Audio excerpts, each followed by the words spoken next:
So that the next topic that we want to move into is what's called the curl of a vector field.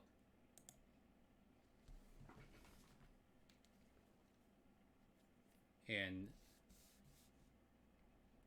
like I said before, earlier, the curl of a vector field is directly related to the idea of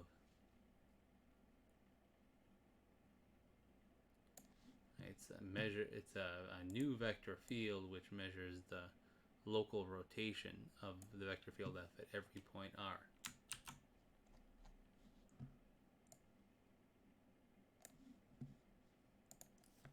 So this is defined as follows.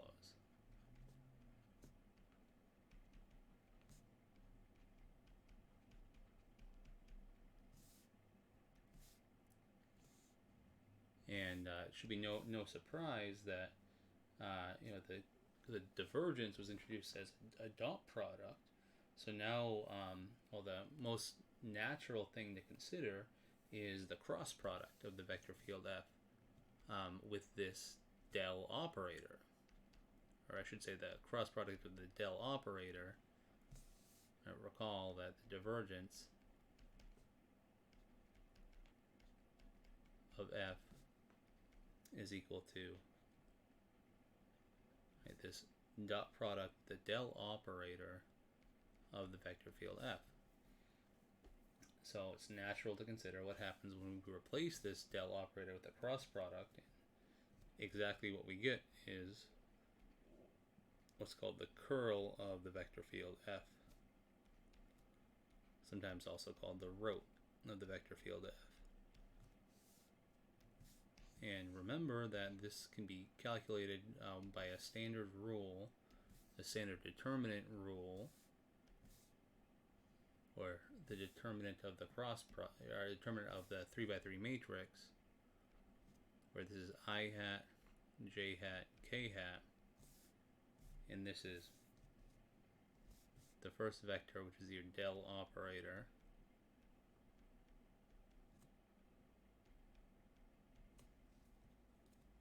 and this is very important. This is the first operation here, and then p, q, and r.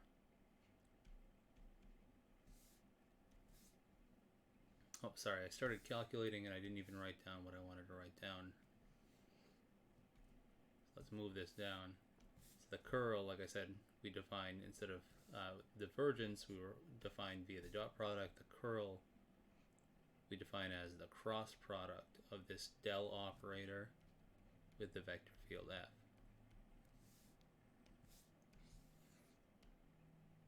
And this is going to give us something very, very nice. Because you remember that you go through and take the determinant of this expression. This will give you I hat times dr dy minus dq dz. You'll have minus j hat times dr dx minus dz dp dz, and then lastly you get plus k hat times dq dx minus dp dy.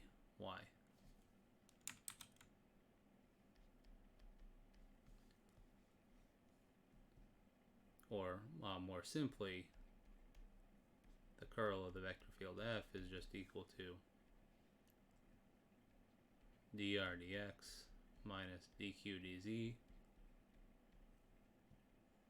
negative dr dx, or sorry, dr dy minus dq dz, dr dx minus dp dz, and lastly dq dx minus dp dy.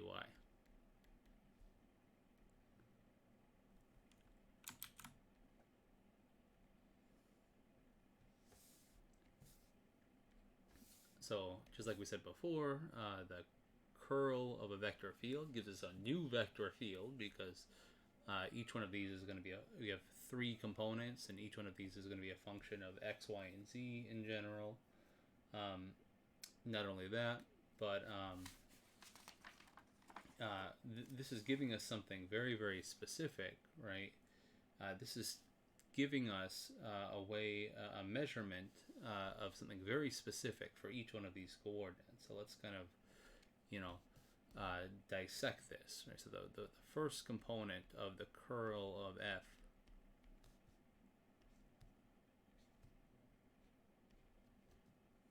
so we'll instead of use curl round brackets here and then square brackets here. So the first component of the curl of f. What is this saying? This is saying that it's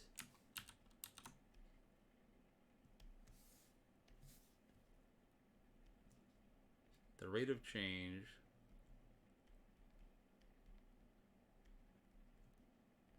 of the z component of the vector field f, and this is with respect to y, and we're subtracting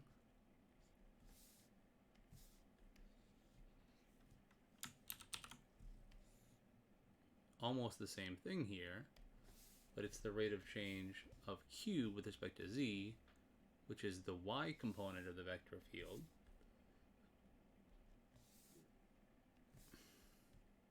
and this is with respect to z. If you remember looking along our axes,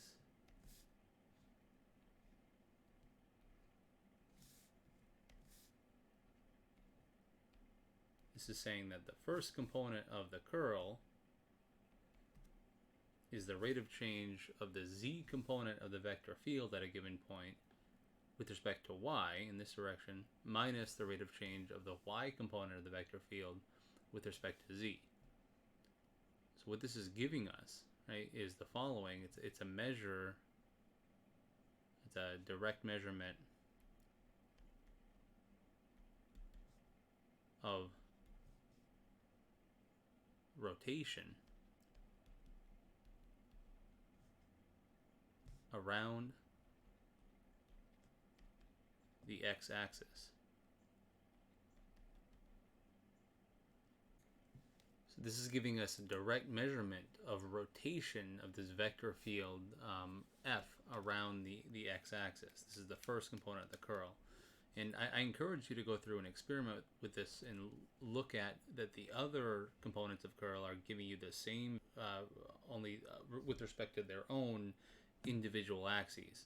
So for instance, the second component of curl is giving you a measurement of the amount of rotation of the vector field f about the y-axis. And the third component of the curl is giving you a measurement of the rotation of the vector field f around the z-axis. Not only that, right, but if we have a specified direction, right, suppose that we have a specific direction vector which gives us a line, so a specific direction vector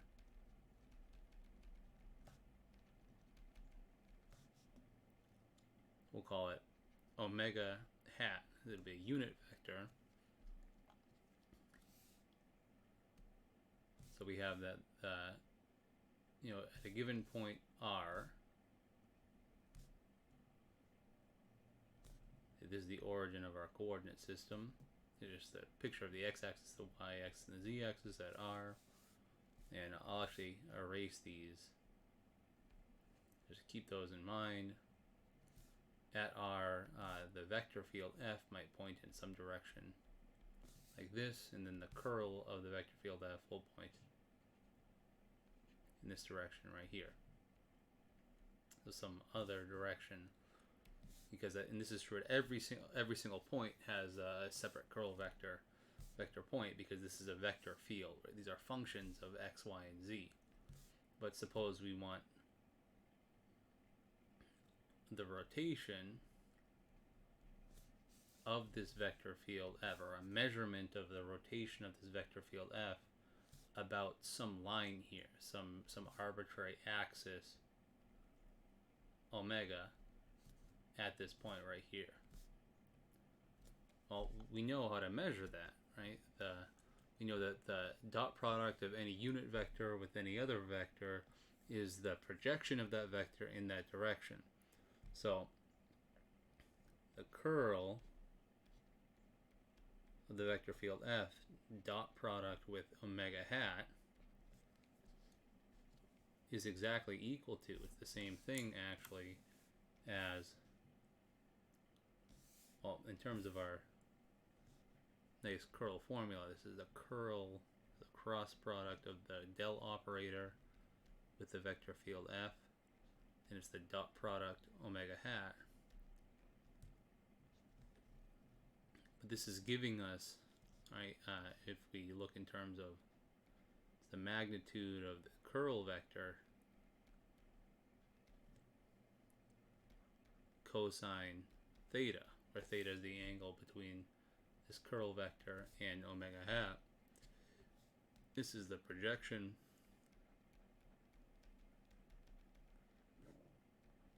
of the curl vector at that point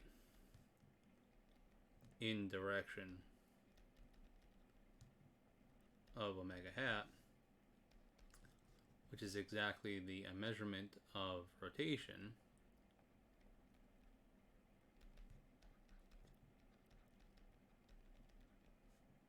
around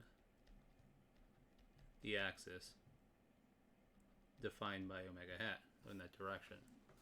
And so this gives us a way of using the curl vector at any point to give us a measurement of the rotation of this vector field f around the axis omega hat. This is a really, really cool example.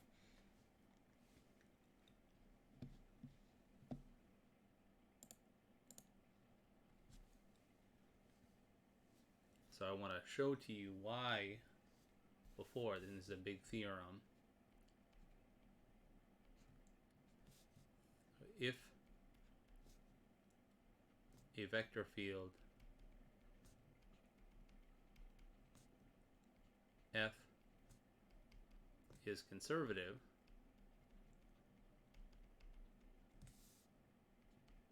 then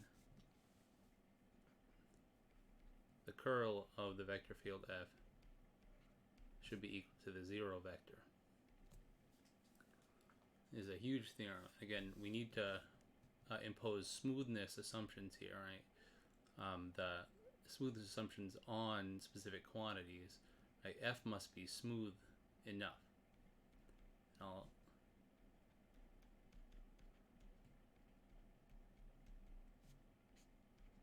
be a little bit more specific with that as we go through and prove this theorem.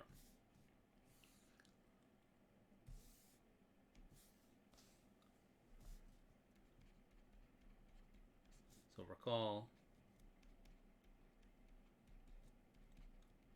that if f is conservative,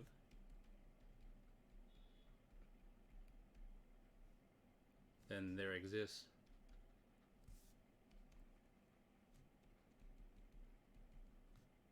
a scalar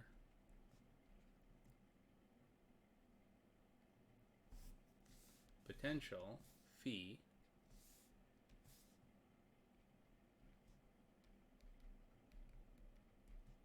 or a scalar field phi such that f is equal to the gradient of phi, or f is equal to d phi dx, d phi dy, d phi dz.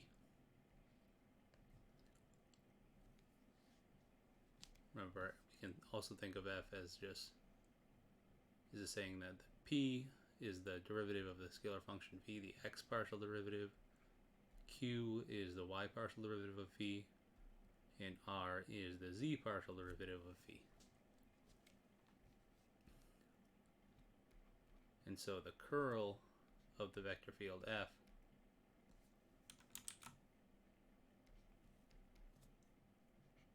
or the cross product of the del operator with F is equal to, from before, this vector right here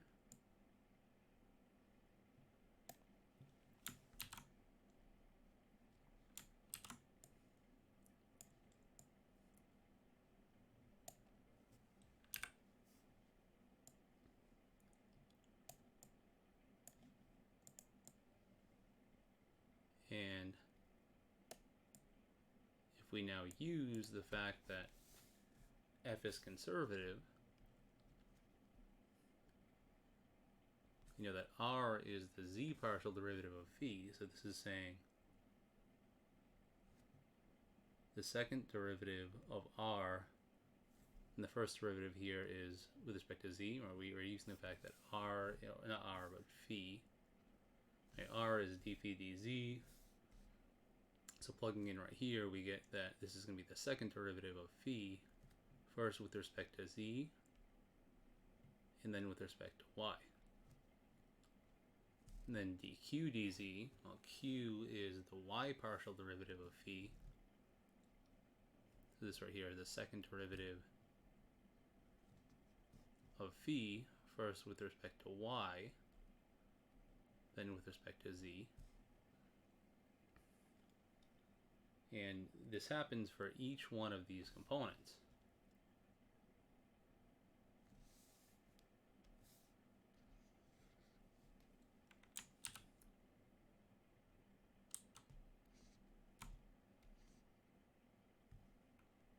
So I'll make this a little bit bigger here.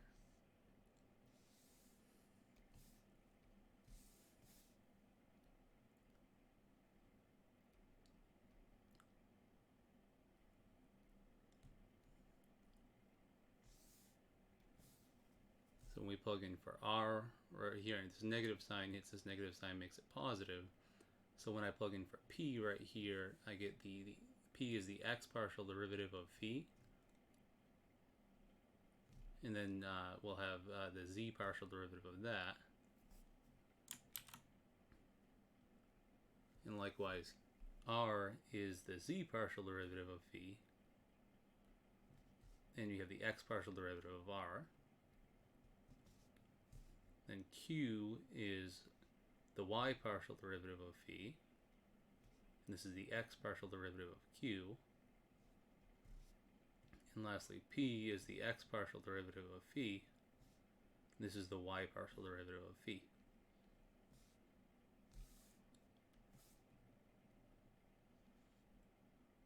So for this conservative vector field, the curl is actually this expression right here, with respect to the second part. It becomes the second partial derivative.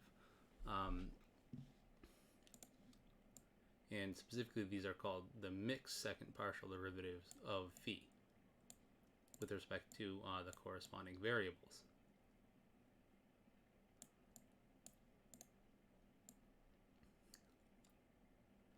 And at first, this looks a little bit complicated, but hopefully from your multivariable calculus course, you'll recall what's called Clairault's theorem. Specifically, this is called Clairault's theorem.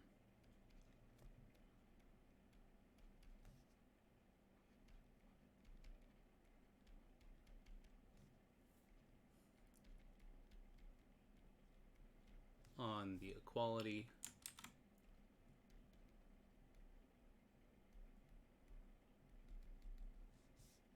of mixed second partial derivatives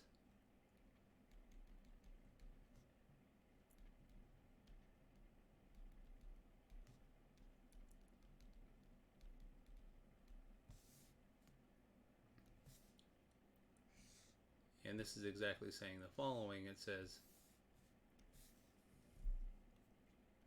So if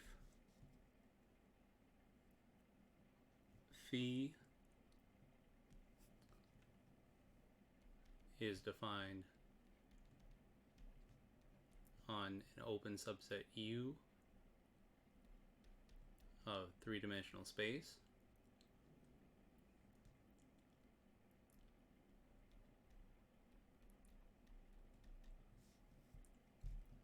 and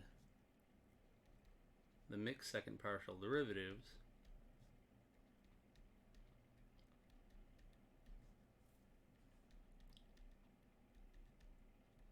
are all continuous functions,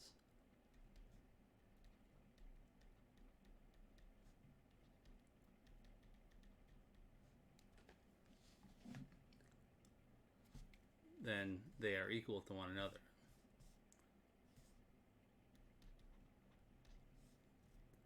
So in this case, d squared dz dx is equal to the second partial derivative of phi in the reversed order. Or the x partial derivative of d phi dz is equal to the z partial derivative of the x partial derivative of phi. And so on and so forth for all the partial derivatives.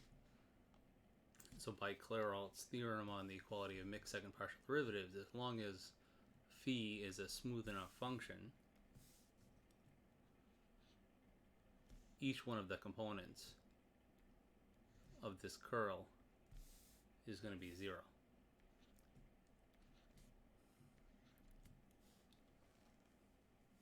And this explains, this is the proof of this theorem,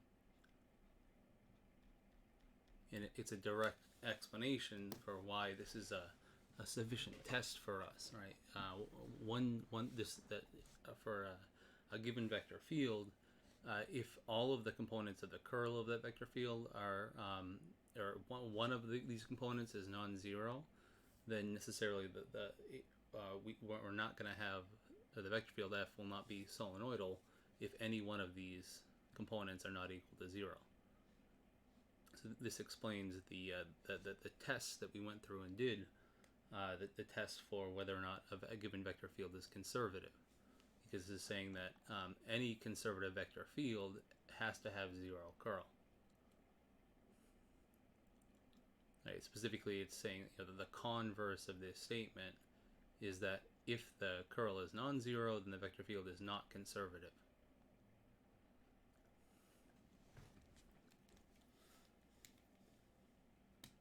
Now, this is where you need to be a little bit careful, though. Specifically, so like the converse holds. Right, the converse of the statement is that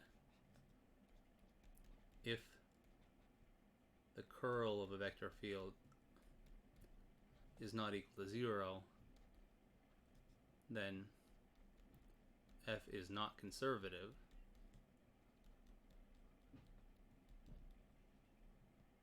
Right, this is the converse of the statement that we just proved. So this holds, right, and this is a valid checking, right, is why we can use this as a tool for checking whether a given vector field is conservative or not. But note that this is not a by implication statement. This is only an if-then statement. So we can't go in the opposite direction. And that's a very important point.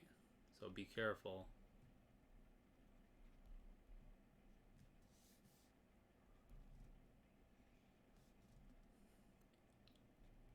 There are vector fields, there are examples of vector fields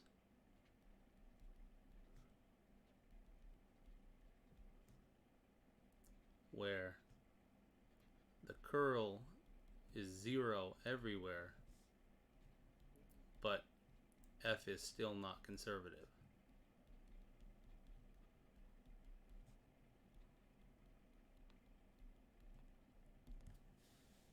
So we'll see some examples of those as we kind of move further into this study of vector fields.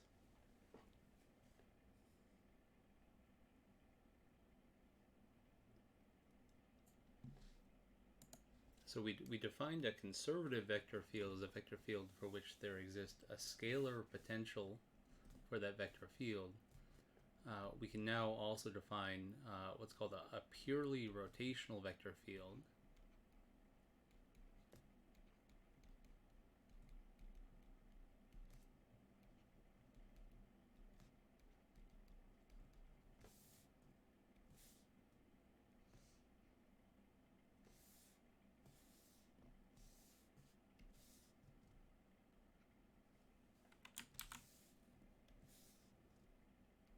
Is a vector field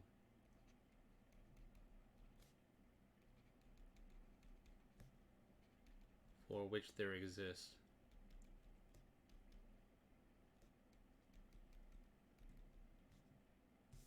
a vector potential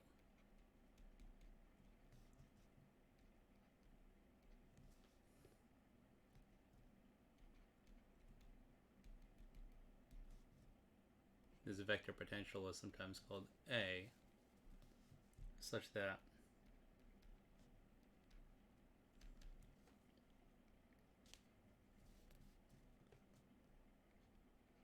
the vector field F is equal to the curl of this potential vector A. And this is called purely rotational because F is essentially produced by a curl operation on the A potential. So a similar theorem to the above theorem for conservative vector fields applies for this purely rotational vector field as well, only it's reverse in some sense. It uses the divergence. So we can say that a purely rotational vector field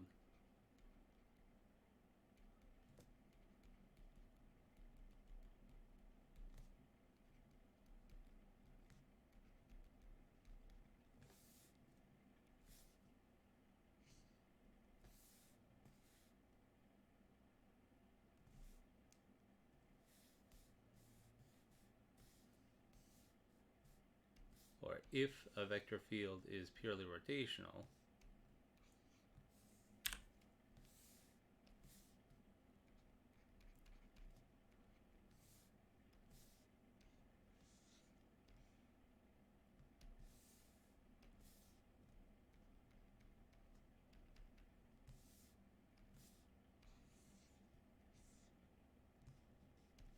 then necessarily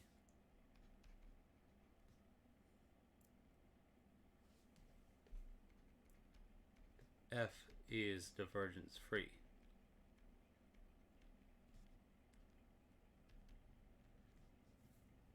Which means that the divergence of the vector field F is equal to 0.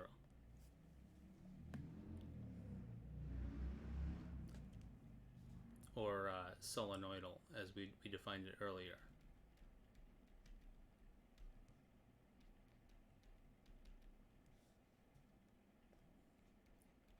And the proof of this I'm going to leave to you. It's a good exercise. And it follows exactly the same lines as the previous proof for if a vector field is conservative, then the curl of F is equal to 0. By the way, this is sometimes why conservative vector fields are called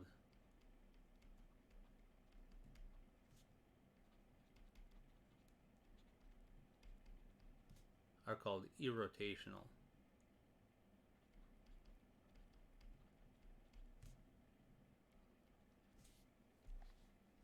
And this is also why this new theorem now, a vector field F is purely rotational, or it can be expressed as the curl of some other vector field F, or some other vector field A, then F is divergence free or solenoidal, or incompressible.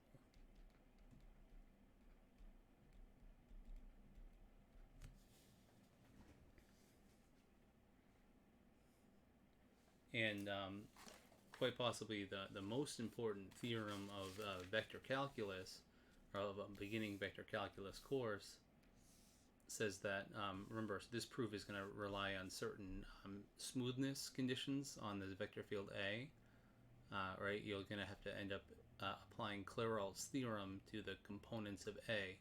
So it's going to guarantee that the divergence of any solenoidal field is 0.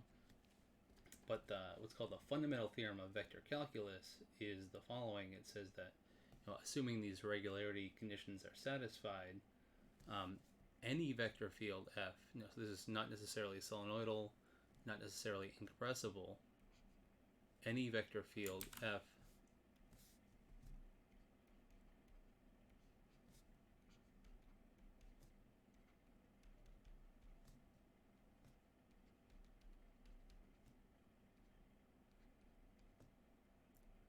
can be written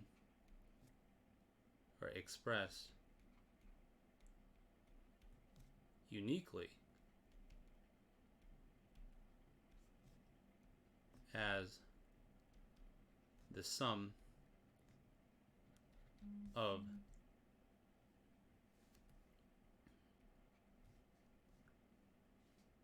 an irrotational vector field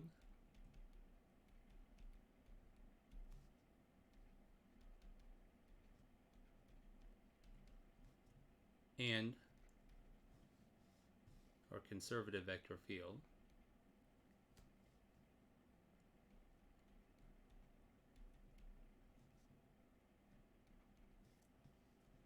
and a solenoidal or incompressible vector field. And the proof of this is a little bit too long to include right now, but you can find this in the book and also in really any book on vector calculus. And what this means is that for any vector field F, we can express F uniquely as the sum of two vector fields, a conservative vector field and a solenoidal vector field, which means that any vector field can be written as the gradient of some scalar potential phi plus the curl of some vector potential A.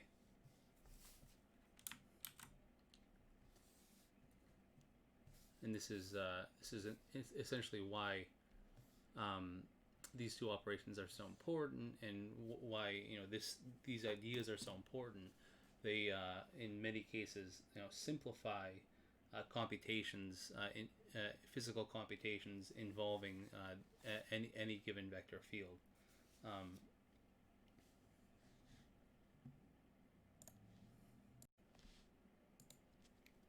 So I mentioned earlier that there's a number of different really important simplification properties that we have for the divergence and curl. And these are related to derivative rules, the derivative laws, even for single variable functions. But a lot of these extend to divergence and curl as well. So here I'm just going to summarize some rules of operations. So some rules of operations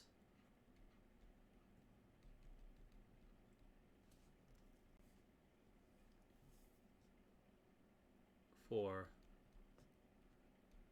divergence and curl. And this is definitely not a summary of all of the simplification properties for divergence and curl. You can find a list of these in the book, in any book on vector calculus, but it's important to go over at least some of these and see how we would show and prove that these actually hold.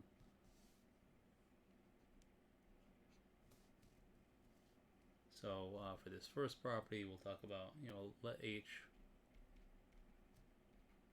be a scalar field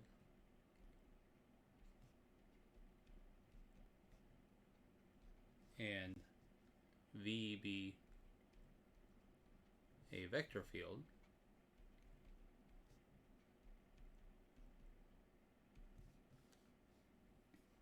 then the divergence of H times V is equal to H times the divergence of V plus the gradient of H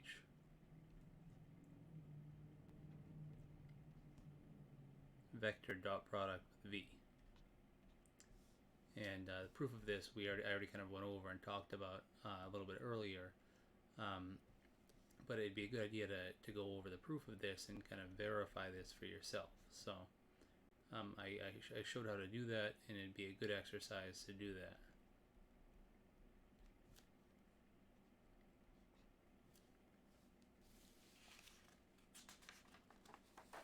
So a second important property you could consider with the exact same notation as before, the curl of H times V.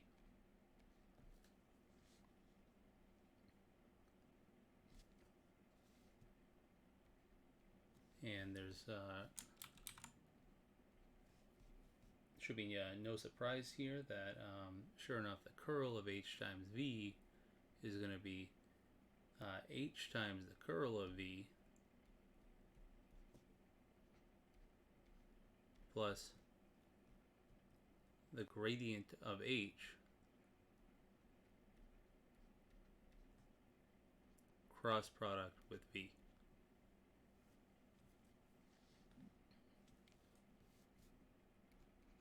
And I'll quickly go over the proof of this. We know that the curl of H times V is going to be the cross product of the del operator with V, which we know will be from our formula for the curl. You can go through and directly show using our standard cross product calculation. This is going to be exactly equal to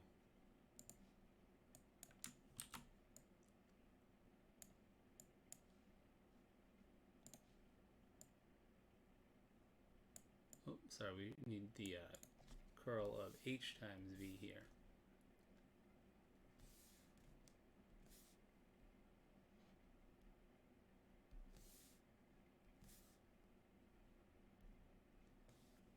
So from our standard curl calculation, right, this is in this example, the curl is of the vector field F equal to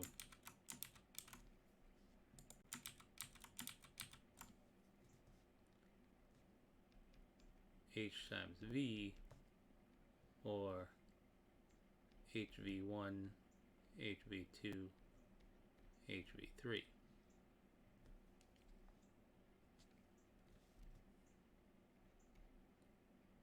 So this curl is going to be equal to the y partial derivative of R, which is H times V3,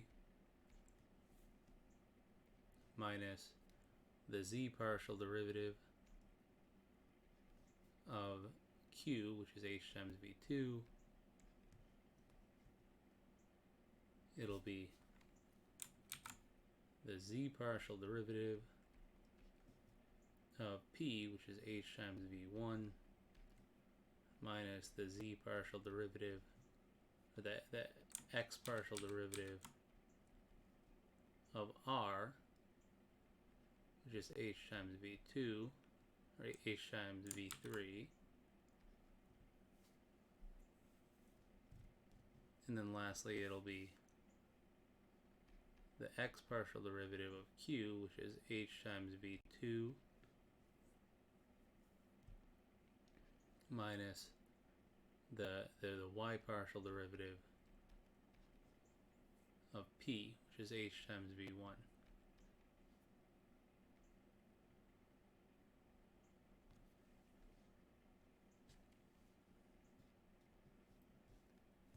And sure enough, for each of these partial derivatives, we can apply the product rule,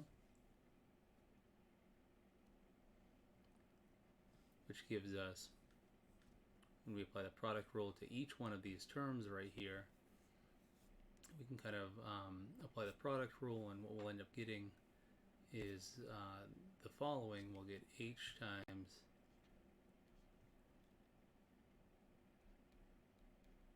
dv3 dy minus dv2 dz, and this will be plus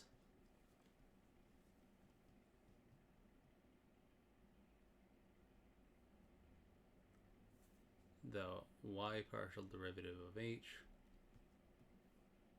times v3 minus the z partial derivative of v2, or of h, times v2.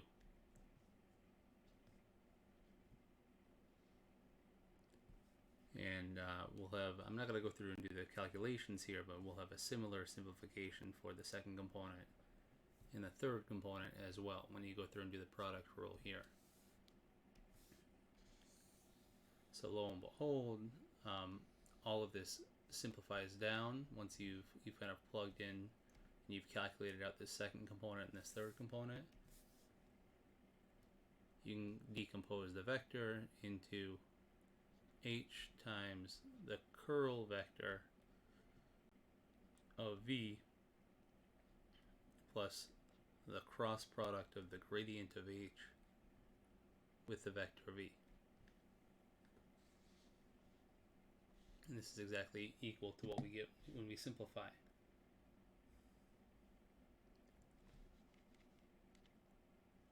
So this is a very, very useful simplification many times when we have to take the curl of a scalar field times a vector field.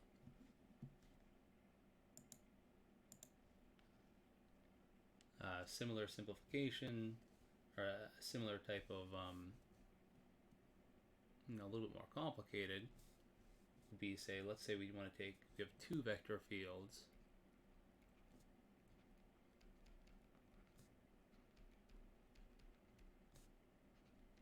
V and W. What happens, say, if we want to take the divergence of V cross W?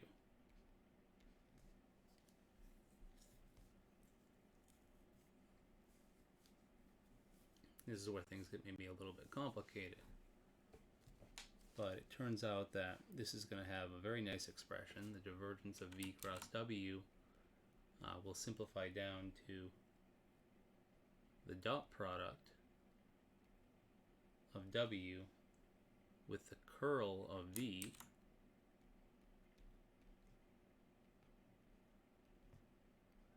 plus, or minus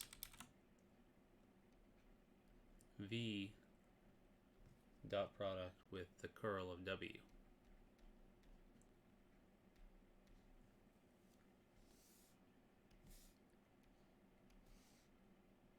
This is an example of a sort of rule that is a little bit more complicated than the other rule. All of the other rules that we've kind of seen have been very straightforward generalizations of the product rule, but here for this example that I just wrote down, it's not entirely straightforward, because you have the divergence of a cross product, and you have that this is simplified down to the subtraction of two separate dot products of curls of the given vector fields. So this is definitely a non-trivial relationship. But we can still go through and calculate this. So the proof of this, direct proof of this, would be as follows. If you have two vector fields V and W, V cross W is going to be the vector field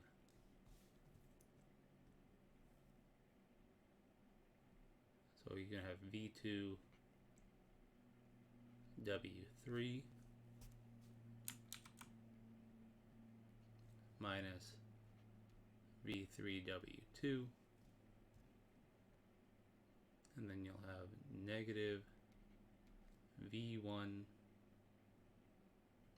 W3 minus V3 W2, and then the third component of the cross product is V1 W2 minus V2 W1.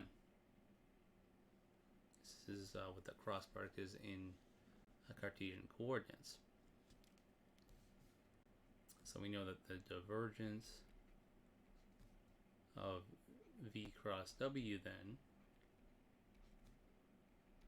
is going to be the x partial derivative of this first component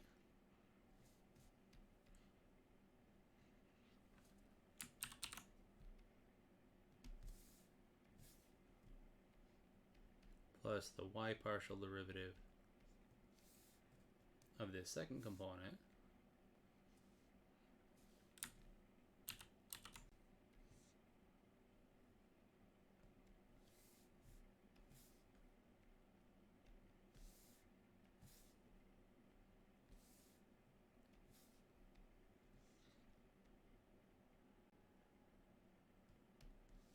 and then lastly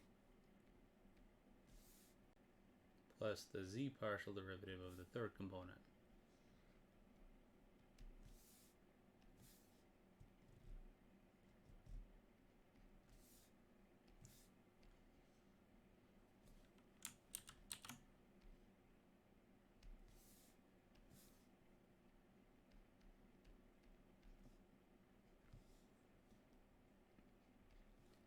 And for each one of these we can apply the product rule, and when we do so we end up getting that it gets a little bit long here. For instance, this first term will be the dv2 dx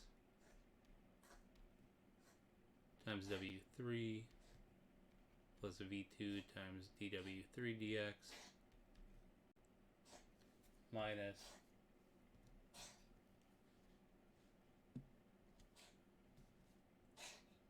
dv3 dx times w2 minus v3 times dw2 dx, and then again I'm going to put this symbol here and this symbol here for the other long terms that we're going to have.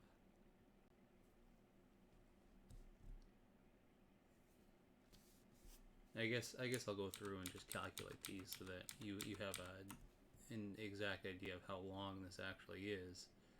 Becomes the y partial derivative of v1 times w3 minus v1 times the y partial derivative of w3, and you'll have plus the y partial derivative of v3 times w2 plus w2 or v3 times the y partial derivative of w2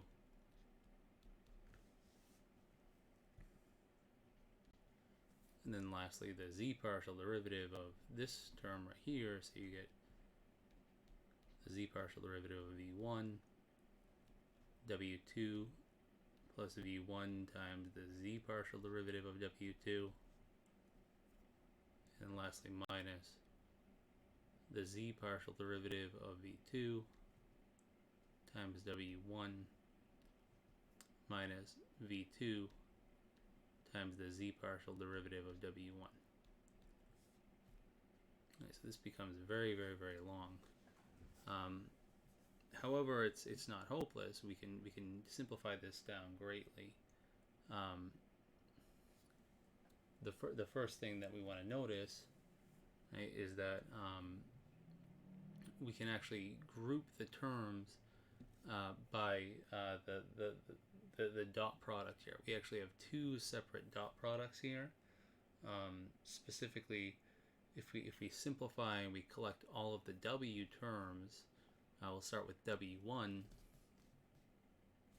Right, W1 is here. We have a W1 term here, and we also have a W1 term.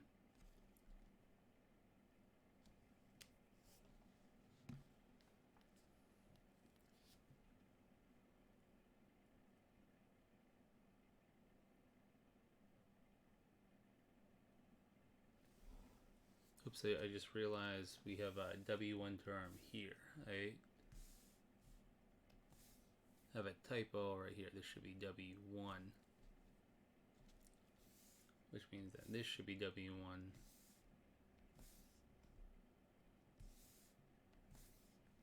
And correspondingly then this will be W1.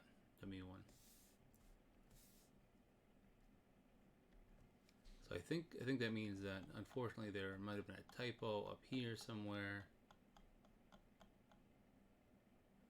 when we plug directly in.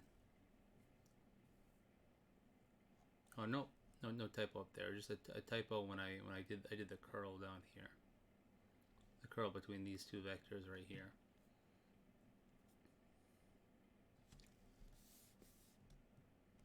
So W1 then, we have W1 times dV3 dy and minus dV2 dz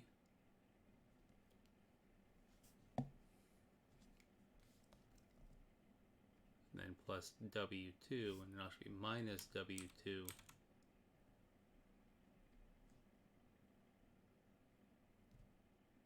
times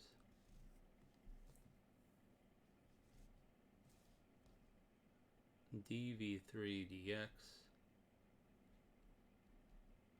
from here, and then we have W2 times dV1 dz.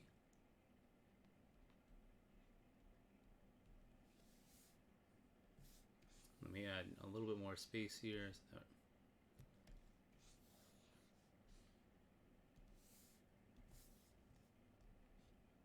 now for our third component, which is W3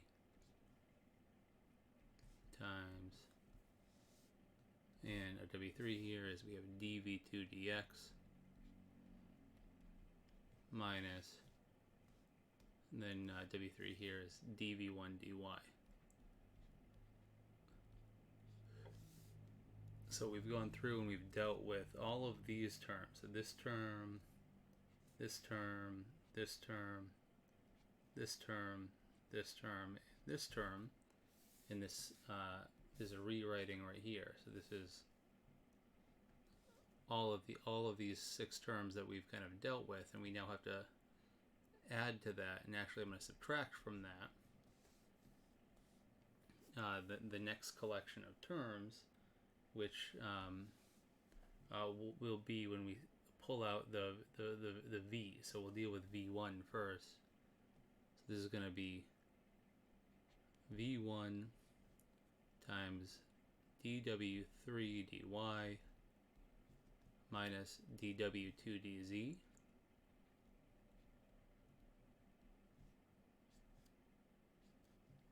and minus v2, the v2 terms,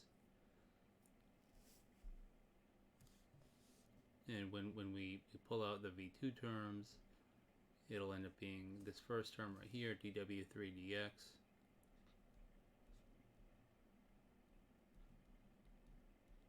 minus this v2 term right here, which is dw1 dz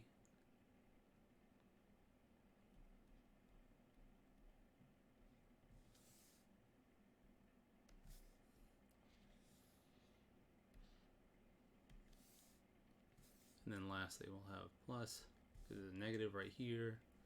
So we'll put the v3 terms, which will be v3 times dw2 dx minus v3 times dw1 dy. And I've written it in this order. We've kind of done this factoring in this way into two groups, because now what you hopefully can see is that right, the blue group deals with all of these terms right here. So I've just written the blue group here in this second summation right here, and the red group in this first summation. What you should hopefully see is that this first summation, these first 6 terms, it's just the dot product of the vector w with the curl of the vector v. In the second summation right here is the dot product of v with the curl of the vector field w, which exactly is a proof of that property. Right, so there are many other simplification properties, and I recommend you go through the book and actually prove a number of these. You can even find lists of these in the book, and also online as well. It'd be a very important thing to go through and verify some of these. Just to clarify and make sure that you understand exactly how you would go through and show some of these properties. And good exercise, great exercise would be to go through the list, any given list of vector identities or vector calculus derivative identities, and go through and prove and kind of figure out on your own what values what a given operation is equal to.